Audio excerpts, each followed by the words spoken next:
자, 여러분들과 함께 마태복음 22장 15절부터 46절까지의 말씀을 살펴보겠습니다.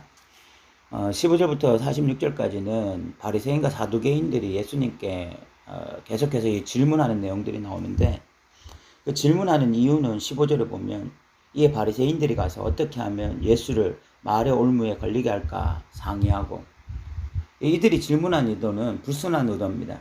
예수님을 말에 걸려 넘어지게 하기 위해서 이렇게 질문을 하고 있는 것입니다. 이들의 목적은 예수님과 대중 사이의 관계를 깨트리는 것입니다.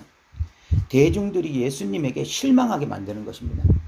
그래서 이런 질문들을 통해서 결국은 예수님의 실체가 드러나게 하고, 예수님의 한계가 드러나게 하고, 또는 예수님의 어떤 말실수를 잡아서 결국은 대중들과 예수님의 사이를 관계를 깨트리고 예수님을 이제 대중들로부터 멀리하게 하는 것이 이들의 목적이었습니다. 그런 목적으로 예수님께 질문을 하는데, 첫 번째 질문이 뭐냐면 15절부터 22절까지 가이사에게 세금을 바치는 것이 가하냐 가하지 않느냐, 이 질문이었습니다. 이 질문을 한 이유는 이들이 의논해 봤을 때 예수를 어떻게 하면 걸려 넘어지게 할 수 있을까 라고 생각해 봤을 때 탁월한 질문이 하나 있다. 그것이 바로 세금 문제다 라는 것이었습니다. 세금 문제가 탁월했던 이유는, 만약 예수님께서 세금을 바쳐야 된다라고 이야기를 하면은 대중들은 로마 정부에 대해서 지나친 반감을 가지고 있거든요. 로마 정부를 인정하고 싶지 않은 거예요, 대중들은. 그런데 예수님, 자기들이 지지하고 지금 선망의 대상으로 바라보고 있는 예수님이 세금을 바쳐야 된다라고 이야기하면 예수님에 대해서 적지 않게 실망하게 되어지고 예수님으로부터 등을 돌릴 수 있는 상황인 거죠. 반대로 세금을 바치지 않아도 된다라고 이야기를 하면 로마 정부에 책을 잡히는 것입니다. 그러면 이 바리새인들이 예수님을 로마 정부에 고발하고, 그래서 예수님이 옥에 갇히거나 아니면 어떤 큰 형벌을 받을 수 있기 때문에 이들이 생각했을 때 이 세금 문제를 가지고 이야기하는 것은 탁월하다. 이렇게 말해도 저렇게 말해도 예수님을 올무에 걸려 넘어지게 하는 것이기 때문에 이들은 스스로 이 질문을 고안해낸 것에 대해서 굉장히 뿌듯해하면서 예수님에게 이 질문을 했을 것입니다. 그런데 예수님은 이미 이들의 이런 악한 마음을 다 알고 계셨습니다. 그래서 18절에 예수께서 그들의 악함을 아시고 이르시되 외식하는 자들아 어찌하여 나를 시험하느냐. 예수님이 이미 다 알고 계셨어요. 이들의 마음이나 이들의 의도나 이런 것들 다 간파하셨어요. 그러면서도 예수님은 이들의 질문에 대해서 대답을 하십니다. 19절에 보면 세금 낼 돈을 내게 보이라 하시니 데나리온 하나를 가져왔거늘 예수께서 말씀하시되 이 형상과 이 글이 누구의 것이냐. 이르되 가이사의 것이나이다. 이들이 지금 쓰고 있는 동전이 데나리온인데, 그 데나리온에 보면은 가이사의 얼굴이 그려져 있습니다. 그리고 그 글귀가 가이사는 주시다, 이런 글귀가 적혀져 있거든요. 그러니까 이들은 이미 쓰고 있는 동전이 가이사의 얼굴이 적혀 있고 또 가이사가 주시다라고 하는 그런 동전을 이미 사용하고 있었습니다. 예수님이 너희들 그렇게 질문을 하면서 너희들은 이미 그런 동전을 쓰고 있다. 너희들이 로마 정부를 좋아하든 싫어하든 인정하고 싶다 하든 인정하고 싶지 않아 하든 그것과 상관없이 이미 너희들은 로마 동전을 쓰고 있지 않느냐. 그럼 가이사가 주시다라고 하는 동전을 쓰고 있지 않느냐. 그런 얼굴이 그려져 있는 동전을 쓰고 있지 않느냐. 그러면서 나에게 왜 그런 질문을 하느냐. 역으로 그렇게 말씀하신 것과 같습니다. 그러면서 가이사의 것은 가이사에게 바치고 하나님의 것은 하나님에게 바치라, 이렇게 말씀하셨습니다. 그들이 가지고 있던 모순적인 삶을 지적하시면서 가이사의 것은 그냥 가이사에게 바치라, 이렇게 말씀하시고, 그럼에도 불구하고 하나님의 것은 하나님에게 바치라, 이렇게 말씀하신 것이죠. 22절에 그들이 이 말씀을 듣고 놀랍게 여겨 예수를 떠났다. 오히려 혀를 찔린 것이죠. 바리새인들은 예수님에게 이 질문을 함으로써 진퇴양난에 빠지게 하려고 했는데 오히려 자신들의 어떤 잘못만 드러나게 되어지고, 그러면서 혀를 찔려서 오히려 부끄러운 마음으로 돌아가게 되었던 것입니다. 이런 에피소드 속에서 우리가 좀 일반적인 원리 하나를 발견할 수가 있습니다. 그것은 바로 세금에 대한 문제입니다. 그리스도인들이 이 세금 문제를 어떻게 할 것인가 하는 부분이죠. 오늘날 그리스도인들 중에서도 이 편법을 사용해서 세금을 제대로 내지 않는 그리스도인들도 있고, 목사님들은 세금 내는 것이 마치 엄청난 문제인 것처럼 그렇게 이야기하시는 분들도 있는데, 종교인들이 세금을 내는 것은 부당하다 이런 식으로 이야기하시는 분들도 있는데, 우리가 이 예수님이 세금을 다루신 방법을 통해서 세금에 대해서 우리가 조금 생각해 볼 필요가 있다는 것입니다. 예수님은 이 국가라고 하는 것이 기본적으로 하나님의 권위 아래 있다. 하나님의 뜻 아래서 국가라는 것이 생겨난다라고 말씀하셨습니다. 그래서 국가가 가지고 있는 기본적인 어떤 권위, 원칙이 있잖아요. 세금을 내야 된다든지, 아니면 그 국가가 세운 법을 따라가야 된다든지, 이런 기본적인 원칙은 따라주는 것이 맞다라고 말씀하셨습니다. 그것이 바로 본문의 내용이에요. 우리가 그리스도인으로서 또 하나님 나라 백성으로서 살지만, 또한 이 땅에서는 한 나라에 속해서 살아갑니다.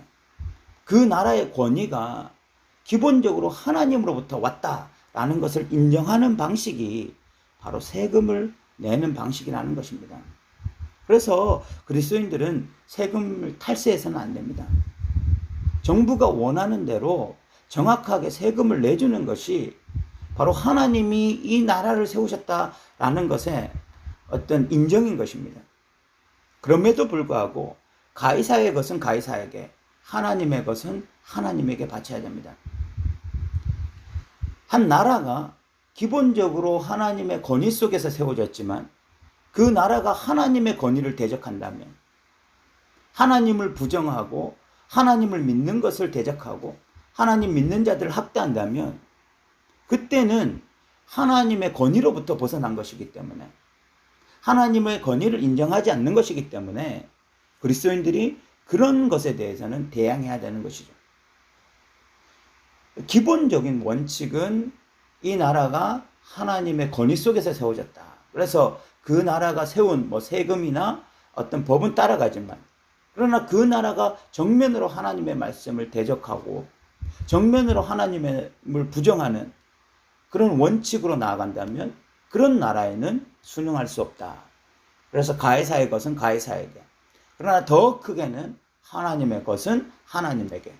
그런데 하나님의 것을 이 가이사가 거역을 하려고 할 때는 우리가 가이사의 법에 순응할 수 없다. 이런 원칙을 우리가 좀 이 본문을 통해서 세웠으면 좋겠습니다. 두 번째는 이 부활에 대해서 사두개인들이 예수님에게 이 딴지를 걸고 있는 내용입니다. 사두개인들은 기본적으로 부활이 없다라는 신앙을 가지고 있었습니다. 사두개인들은 모세 오경만 믿는 사람들입니다. 성경 66권 중에서 다른 것은 다 믿지 아니하고 모세 오경만 믿고 있던 사람들이 사두개인들이었습니다. 그런데 모세 오경에 직접적으로 부활에 대해서 언급하는 구절이 없기 때문에 이 사두개인들은 모세 오경을 아무리 연구해도 부활이 없더라. 그래서 부활은 없다라고 단정짓고 살아가던 자들이었습니다. 그런데 예수님께서 이 사두개인들의 이런 질문에 대해서, 사두개인들이 무엇이라고 질문했는가 하면, 형수와 결혼을 했는데 형이 죽었을 때에 신명기 24장에 보면 동생이 그 형수에게 결혼해줘서 결국은 씨를 낳게 해줘야 됐습니다.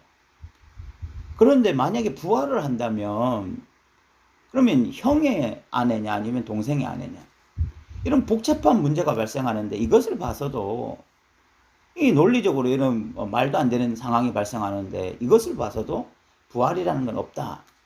그래서 예수님께 그럼 부활하면 이런 상황 발생하는데 이거 어떻게 해결해야 됩니까? 라고 질문을 한 것이죠. 그에 대해서 예수님은 29절에 이렇게 대답하셨습니다. 예수께서 대답하여 이르시되 너희가 성경도 하나님의 능력도 알지 못하는 거로 오해하였다. 사두개인들이 나름대로 성경 전문가라고 이야기했지만 너희들 성경 엉터리로 알고 있다. 성경을 제대로 모른다. 라고 말씀하시면서 모세오경에 나와 있는 말씀을 인용하세요. 32절에 보면 나는 아브라함의 하나님이요 이삭의 하나님이요 야곱의 하나님이로라 하신 것을 읽어보지 못하였느냐. 하나님은 죽은 자의 하나님이 아니요 살아있는 자의 하나님이시라 라고 말씀합니다. 만약에 아브라함이 그냥 죽었고 끝이 났다면 나는 아브라함의 하나님이셨다라고 말을 해야 됩니다. 과거형으로 말을 하셔야 되죠. 그리고 이삭의 하나님이셨다. 그리고 야곱의 하나님이셨다. 그리고 지금은 뭐 누구의 하나님이다. 이렇게 말씀을 하셔야 돼요. 다 과거형으로 말씀하셔야 되는데 성경을 보면 아브라함의 하나님이다. 현재형으로. 이삭의 하나님이다. 현재형으로. 야곱의 하나님이다. 현재형으로 말씀하십니다. 그러면서 나는 살아있는 자의 하나님이시다. 이렇게 말씀하세요. 죽은 자의 하나님이 아니라 살아있는 자의 하나님이시다. 그 말이 무슨 말입니까? 아브라함의 하나님이시다 라는 것은 아브라함이 지금도 살아있다 라는 것이고 이삭의 하나님이시다 라는 것도 마찬가지고 야곱의 하나님이시다 라는 것도 마찬가지죠. 아브라함이든 이삭이든 야곱이든 지금 다 살아있다 이런 말이에요. 그럼 그들이 죽었는데 어떻게 살아있습니까? 부활해서 살아있는 거죠. 그들은 죽은 자가 아니라 끊임없이 산 자로서 지금 존재하고 있는 것입니다.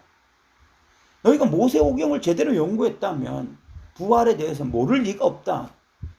그런데 사두개인 너희들이 문자적으로 모세오경을 이해했을 뿐 실질적으로 모세오경의 깊은 의미를 파악하지 못했기 때문에 이런 엉뚱한 이야기를 하고 있는 것이다 라고 이야기하신 것입니다. 그때 33절에 보면 무리가 듣고 그의 가르침에 놀란다. 무리들은요 이런 예수님에 대해서 너무너무 놀랐습니다. 왜냐하면 그 전에 바리새인들과 사두개인들이 끊임없이 부활에 대해서 논쟁을 했습니다. 논쟁이 끝이 없어요. 바리새인들은 바리새인들의 신학을 가지고 이야기를 하고 사두개인들은 사두개인들의 신학을 가지고 이야기하는데 어느 쪽도 명확하게 설명할 수 없는 것입니다. 다 신학적으로 부족하고 이러다 보니까 논쟁이 끝이 없는 것입니다. 이 말을 들어보면 이 말이 맞는 것 같고 저 말을 들어보면 저 말이 맞는 것 같습니다. 다 부족하기 때문에 그런 것이죠. 근데 예수님의 대답을 들어보니까 너무너무 탁월한 것입니다. 사두개인들도 제대로 대답할 수가 없는 것입니다. 그냥 예수님의 말씀에 그냥 입이 쑥 들어가 버렸어요. 대답을 할 수가 없는 거야. 이런 모습을 보고 무리들이 너무 놀라게 된 거죠. 바리새인들과 사두개인들과는 비교도 할 수 없는 그런 성경적 풍부함, 성경 지식에 대한 풍부함, 이해, 깊이 이런 것들에 감탄한 것입니다. 바리새인들은 사두개인들이 예수님과의 이 대화에서 대답하지 못했다는 것을 듣고는 자기들 중에서 나름 성경 전문가라고 하는 전문가를 예수님에게 보내서 질문을 합니다. 율법 전문가를 보내요. 율법 전문가를 보내서 예수님께 질문을 하는데 만약 예수님이 대답을 못하면 또 이 책을 잡기 위해서 질문을 한 것입니다. 그래서 이 율법 전문가, 이 사람은 분명히 율법에 대해서 대단히 탁월한 사람이었을 것입니다. 이 사람이 예수님께 와서 율법에서 어느 계명이 큽니까? 라고 질문을 합니다. 율법은 613가지의 계명이 있었습니다. 이에 대해서 예수님이 제대로 대답을 못하면 결국은 또 이 율법 전문가가 예수님을 책잡아서 종교적으로 넘어뜨리려고 한 것이죠. 그런데 예수님께서 대답하시기를 하나님을 사랑하는 것이 첫째 계명이고 또 이웃을 사랑하는 것이 둘째 계명입니다. 이 두 계명이 온 율법과 선지자의 강령이다. 온 율법과 선지자의 강령이라는 것은 율법과 선지자는 구약을 의미하는 것입니다. 구약 전체의 내용, 이 율법 전체의 내용이 결국은 하나님 사랑과 이웃 사랑이다 라고 대답하신 것입니다. 이 대답 역시 너무너무 탁월한 대답이에요. 아마 이 율법 전문가들도 이런 식으로 율법을 요약해서 말하지 못했을 것입니다. 지금까지 정확하게 이 613가지의 계명 중에서 이것을 어떻게 종합해서 무엇이 가장 큰 계명이라고 말하기가 못했을 것입니다. 근데 예수님의 이 대답을 들어보니까 맞거든요. 본인들이 생각도 하지 못할 만큼 너무 깊은 신학, 율법에 대한 이해, 이런 것을 가지고 계신 분이 예수님이라는 것을 이 율법 전문가도 아마 인정했을 것입니다. 그래서 말하지 못하고 다시 돌아간 거죠. 41절부터 46절까지는 예수님께서 역으로 바리새인들에게 질문하십니다. 42절에 보면 너희는 그리스도에 대해서 어떻게 생각하느냐, 누구의 자손이냐.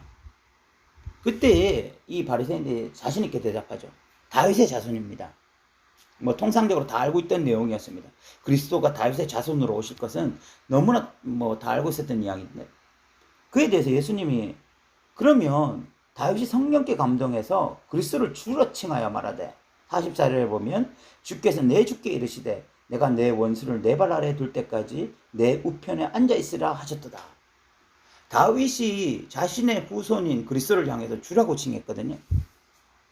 예수님이 너희는 예수가 그리스도가 다윗의 주라는 것만 알고 다윗의 자손으로 올 것만 알고 있었지만, 그리스도는 다윗의 자손이기도 하지만 다윗의 주가 되시기도 하셨다.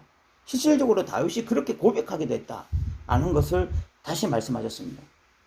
다시 한번 이 부분에 있어서도 그리스도에 대한 탁월한 지식을 다시 이들에게 설명하니까 46절에 보면 한마디도 능히 대답하는 자가 없고 그날부터 감히 그에게 묻는 자도 없더라. 말씀하실 때마다 바리새인보다 탁월한 거야. 말씀하실 때마다 사두개인보다 탁월한 것입니다. 그러니까 이들이 감히 이제는 대답하는 자도 없고 묻는 자도 없었습니다. 왜냐하면 말해보면 알잖아요.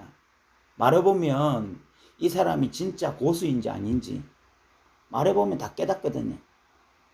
바리새인들이나 사두개인들이 우리와는 비교도 안 되는 성경적 지식을 가지고 있다, 성경적 깊이가 있다 라는 것을 이미 깨달은 거예요.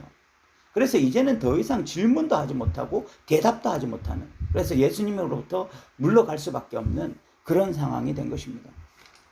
예수님의 탁월성이 다시 한번 이 단락에서 분명하게 드러나고 있는 것이죠. 그러나 저는 이 단락을 보면서 너무너무 안타깝습니다. 이스라엘을 상징하는 것이 예루살렘이고, 예루살렘을 상징하는 것이 성전이고, 그 성전의 대표적인 인물들이 바리새인들과 사두개인들이었습니다. 그런데 이들의 지금 모습이 무엇입니까?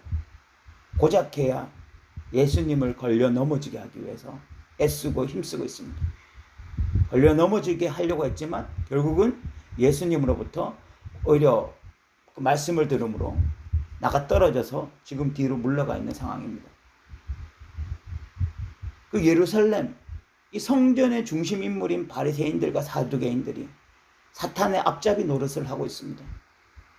하나님을 가장 최전선에서 섬겨야 될 사람들, 가장 앞장서서 섬겨야 될 사람들이 지금 사탄의 앞잡이가 되어져서 오히려 예수님의 말씀을 책잡으려고 하고 있습니다. 이 얼마나 안타까운 상황입니까? 이 얼마나 안타까운 상황이에요.